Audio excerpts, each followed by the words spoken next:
World ಅಲ್ಲೇ first photo Joseph Nicéphore 1814ರಲ್ಲಿ ತೆಗ್ದಿದ್ರು. ಇವಾಗ ನಮ್ಮ ಮೊಬೈಲ್ ಅಲ್ಲಿ ಒಂದ್ ಒಳ್ಳೆ ಫೋಟೋ ಬಂದ್ರು ಸಾಕು, ಸೋಷಿಯಲ್ ಮೀಡಿಯಾದಲ್ಲಿ ಫುಲ್ ಟ್ರೆಂಡ್ ಮಾಡಕ್ಕೆ ನೋಡ್ತೀವಿ ನಾವು. ಆದ್ರೆ ವರ್ಲ್ಡ್ ಅಲ್ಲೇ ಫಸ್ಟ್ ಫೋಟೋ ತೆಗ್ದಿರೋ ಈ ವ್ಯಕ್ತಿ ಹೇಗೆ ರಿಯಾಕ್ಟ್ ಮಾಡಿರ್ತಾರೆ ನೀವೇ ಯೋಚನೆ ಮಾಡಿ. ಮತ್ತೆ ಫಸ್ಟ್ ಮೊಬೈಲ್ ಕ್ಯಾಮ್ರಾ ಬಂದು 2000ನೇ ಇಸ್ವಿಯಲ್ಲಿ ಇಂಟ್ರೊಡ್ಯೂಸ್ಡ್ ಆಗಿ. ಈ ಮೊಬೈಲ್ ನ ಹೆಸರು ಶಾರ್ಪ್ JSH04 ಅಂತ. ಈ ಮೊಬೈಲ್ ಅಲ್ಲಿ 0.1 ಮೆಗಾ ಪಿಕ್ಸೆಲ್ ಯೂಸ್ ಮಾಡಿದ್ರು ಅವಾಗ. ಫ್ಯಾಕ್ಟ್ ನಂಬರ್ 2, ಯಾವಾಗ್ಲಾದ್ರೂ ನಾಯಿಯಿಂದ 2 ದೇಶದ ಮಧ್ಯೆ ವಾರ್ ಆಗಿರೋದನ್ನ ಕೇಳಿರಲ್ಲ ನೀವು ಯಾವಾಗ್ಲೂ. ಎಸ್, ಇದಾಗಿದೆ ಒಂದ್ಸತಿ. 18 ಅಕ್ಟೋಬರ್ 1925 ಗ್ರೀಕ್ ಮತ್ತೆ ಬಲ್ಗೇರಿಯಾ ಮಧ್ಯೆ ಪ್ಯಾಟ್ರಿಚ್ ಅನ್ನೋ ಒಂದು ಬಾರ್ಡರ್ ಇದೆ.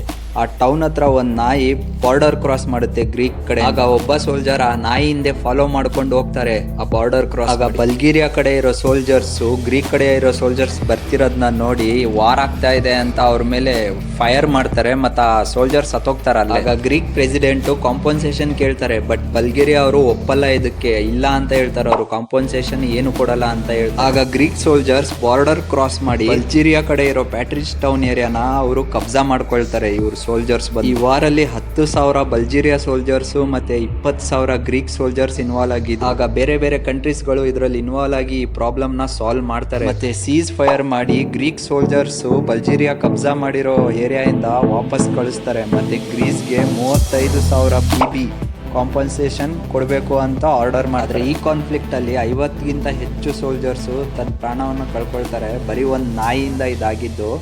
ಮತ್ತೆ ನನ್ನ ಫ್ರೆಂಡು ಒಂದ್ಸತಿ ನಾಯಿ ಕಚ್ತು ಅಂತ ಕಂಪ್ಲೇಂಟ್ ಮಾಡಕ್ ಹೋಗಿದ್ದ ಒಬ್ಬರಿಗೆ, ಅವರೇ ಇವನಿಗೆ ನಾಯಿಗೆ ಹೊಡೆದು ಕಳಿಸಿದ್ರು. ಫ್ಯಾಕ್ಟ್ ನಂಬರ್ 3ಗೆ ಹೋಗೋಕ್ಕೂ ಮುಂಚೆ ಒಂದ್ಸತಿ ಚಾನಲ್ನ ಸಬ್ಸ್ಕ್ರೈಬ್ ಮಾಡಿ ಮತ್ತೆ ಲೈಕ್ ಮಾಡಿ. ಬನ್ನಿ ಹೋಗೋಣ. ಫ್ಯಾಕ್ಟ್ ನಂಬರ್ 3, 1787 ಅಲ್ಲಿ ಲಿವಾಯ್ ಹಟ್ಚಿನ್ಸ್ ಅನ್ನೋರು ಫಸ್ಟ್ ಟೈಮ್ ಅಲಾರಾಮ್ ಇಂಟ್ರೊಡ್ಯೂಸ್ ಮಾಡಿ. ಆದ್ರೆ ಇದರಲ್ಲಿ ಒಂದು ಟ್ವಿಸ್ಟ್ ಇತ್ತು. ಏನಂದ್ರೆ ಈ ಅಲಾರಾಮ್ ಬರೀ 4 AM ಅಂದ್ರೆ 4 ಗಂಟೆಗೆ ಅಷ್ಟೇ ಇದು ಸೌಂಡ್ ಮಾಡ್ತಿತ್ತು. 4 ಗಂಟೆ ಬಿಟ್ಟು ಬೇರೆ ಯಾವ ಟೈಮ್ಗೂ ಇದು ಸೆಟ್ ಆಗ್ತಿರ್ಲಿಲ್ಲ. ಬರೀ 4 ಗಂಟೆ ಅಷ್ಟೇ ಇದು ಸೆಟ್. ಇದನ್ನ ಕಂಡಿಡ್ದವ್ರು ಇದನ್ನ ಬರೀ 4 ಗಂಟೆಗೆ ಅಷ್ಟೇ ಪ್ರೋಗ್ರಾಮ್ ಮಾಡಿದ್ರು. 4 ಗಂಟೆ ಬಿಟ್ಟು ಬೇರೆ ಯಾವ ಟೈಮ್ಗೂ ಇದು ಅಲಾರಾಮ್ ಬೆಳಿಗ್ಗೆ ಇಡಕ್ ಆಗ್ತಿರ್ಲಿಲ್ಲ. ಮತ್ತೆ ಅವಾಗ್ಲಿಂದ 60 ವರ್ಷದ ತನಕ ಜನರು ಕೂಡ 4 ಗಂಟೆನೇ ಸ್ಟ್ಯಾಂಡರ್ಡ್ ಟೈಮ್ ಅನ್ಕೊಂಡಿದ್ರು ಅಲಾರಾಮ್ ಇಂದು.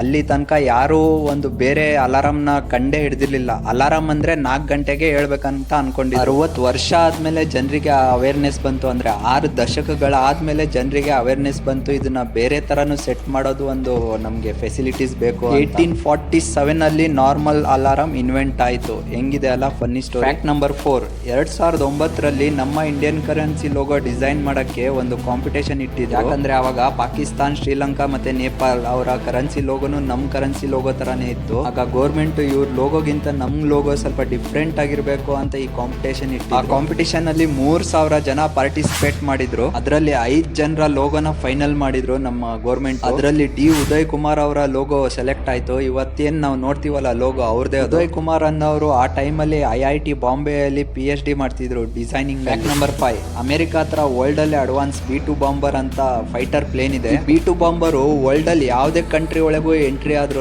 ಅವರ ರೆಡಾರ್ ಅಲ್ಲಿ ಕಾಣಿಸಲ್ಲ. ಆ ತರ ಟೆಕ್ನಾಲಜಿ ಯೂಸ್ ಮಾಡಿದಾರೆ ಅಮೆರಿಕ. ರೆಡಾರ್ ಅಂದ್ರೆ ಯಾವುದೇ ಪ್ಲೇನ್ ಪರ್ಮಿಷನ್ ಇಲ್ದಲೆ ಯಾವುದೇ ಕಂಟ್ರಿ ಏರ್ ಸ್ಪೇಸ್ ಒಳಗೆ ನುಗ್ಗಿದ್ರೆ ಅವರ ರೆಡಾರ್ ಅಲ್ಲಿ ಕಾಣಿಸುತ್ತೆ. ಅವಾಗ ಅವರು ಅಲರ್ಟ್ ಆಗಿ ಆ ಕಂಟ್ರಿ ಅವರು ಏನೇ ಒಂದು ನೆಕ್ಸ್ಟ್ ಸ್ಟೆಪ್ ತಗೋಬಹುದು. ಆ ತರ ರೆಡಾರ್ ಯೂಸ್. ಆದ್ರೆ ಈ ಅಮೆರಿಕದ B2 ಬಾಂಬರ್ ನ ಕತೆ ರಷ್ಯಾ ಮುಂದೆ ನಡೆಯಲ್ಲ. ಯಾಕಂದ್ರೆ ರಷ್ಯಾ ಹತ್ರ ಅಡ್ವಾನ್ಸ್ ರೆಡಾರ್ ಸಿಸ್ಟಮ್ ಇದೆ. ಈ ರೆಡಾರ್ ಸಿಸ್ಟಮ್ ಹೆಸರು ಬಂದು ವೊರೋನೆಜ್. ಈ ರೆಡಾರ್ ಸಿಸ್ಟಮ್ ಮುಂದೆ B2 ಬಾಂಬರ್ ಏನು, G2 ಬಾಂಬರ್, C2 ಬಾಂಬರ್ ಯಾವ ಬಾಂಬರ್ ಬಂದ್ರು ಆರಾಮಾಗಿ ರೆಡಾರು ತೋರಿಸುತ್ತೆ ಅದ್ರ ಸಿಗ್ನಲ್. ಖುಷಿ ವಿಚಾರ ಏನಂದ್ರೆ ಈ ರೆಡಾರ್ ಸಿಸ್ಟಮ್ ನ ನಮ್ಮ ಕರ್ನಾಟಕದ ಚಿತ್ರದುರ್ಗದಲ್ಲಿ ಇನ್ಸ್ಟಾಲ್ ಮಾಡೋ ಪ್ಲಾನಿಂಗ್ ಅಲ್ಲಿ ಇದ್ದಾರೆ.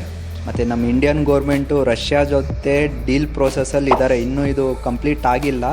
ಕಂಪ್ಲೀಟ್ ಆಗಿದೆಯೋ ಇಲ್ವೋ ಅನ್ನೋದನ್ನ ಯಾರಾದರೂ ಚಿತ್ರದುರ್ಗದವ್ರು ನೋಡಿದ್ರೆ ಪ್ಲೀಸ್ ಕಮೆಂಟ್ ಮಾಡಿರಿ ಇದ್ರ ಬಗ್ಗೆ.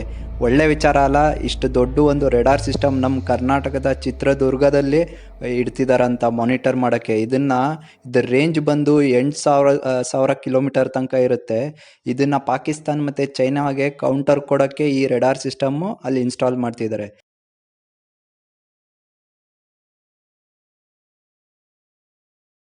ಸೊ ಇದಾಗಿತ್ತು ಟಾಪ್ 5 ಫ್ಯಾಕ್ಟ್ಸ್. ನಿಮ್ಗೆ ಈ ವಿಡಿಯೋ ಇಷ್ಟ ಆಗಿದ್ರೆ ಪ್ಲೀಸ್ ಒಂದೇ ಒಂದು ಸತಿ ಸಬ್ಸ್ಕ್ರೈಬ್ ಮಾಡಿ ಮತ್ತು ಲೈಕ್ ಮಾಡಿ ಮತ್ತು ಕಮೆಂಟ್ ಮಾಡಿ.